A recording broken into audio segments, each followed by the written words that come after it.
नमस्कार। साहित्य तक के बुक कैफ़े के नई किताबें कार्यक्रम में मैं जयप्रकाश पांडे आपका स्वागत करता हूं। जैसा कि आप जानते हैं, इस कार्यक्रम का उद्देश्य आपको उन पुस्तकों की प्राथमिक सूचना देना है जो पुस्तकें बुक कैफ़े के एक दिन एक किताब कार्यक्रम के लिए हमें प्राप्त होती हैं। लेखक, पाठक, प्रशंसक, आलोचक और प्रकाशक सभी अपनी पसंद की या अपनी नई पुस्तकें हमें भेजते हैं। किसी पुस्तक की जानकारी से आप वंचित न रह जाएं, उसके लिए इस कार्यक्रम को शुरू किया गया है। आज मैं वनिका पब्लिकेशंस से प्राप्त पुस्तकों की जानकारी दूंगा। वनिका पब्लिकेशंस ने इस सप्ताह जो पुस्तकें हमें भेजी हैं, उनमें संवेदनाओं के भंवर में लिपटी जिंदगियां, ये कहानी संग्रह है जिसके रचनाकार हैं अन्नदा पाटनी।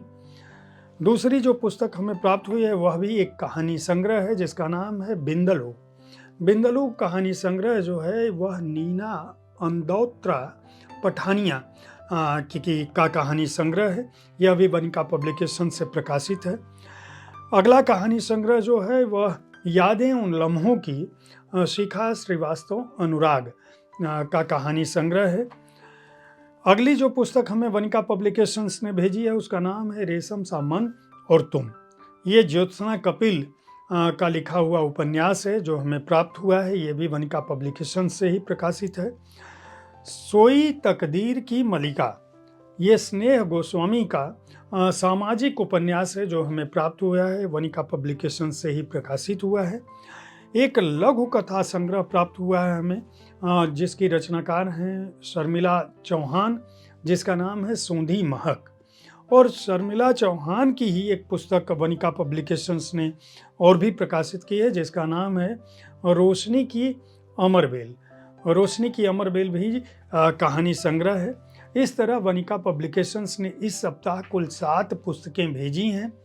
इन पुस्तकों में से या ऐसी ही पुस्तकों में से हर दिन बुक कैफे के एक दिन एक किताब कार्यक्रम में शाम को 4 बजे मैं अपनी राय के साथ उपस्थित होता हूं, जिसमें शनिवार का दिन अंग्रेजी पुस्तकों के लिए निर्धारित है।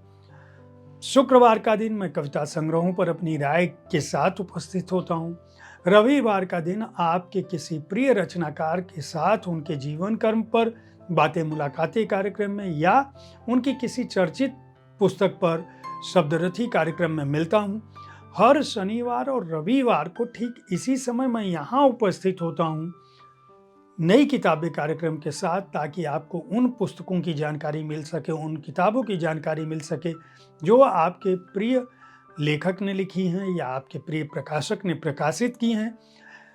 वर्ष के अंत में कोई पुस्तक छूट न जाए आपकी जानकारी से, इसलिए संभव है कि आप 2024 के अंतिम समय में, अंतिम दिनों में इस कार्यक्रम को शनिवार और रविवार के अतिरिक्त भी देख सकें।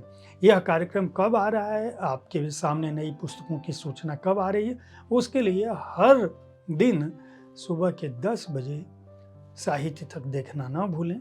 मैं किताबों की जानकारी देता रहूँगा। पुस्तकें खरीदते रहें, पुस्तक संस्कृति को बढ़ावा देते रहें। धन्यवाद।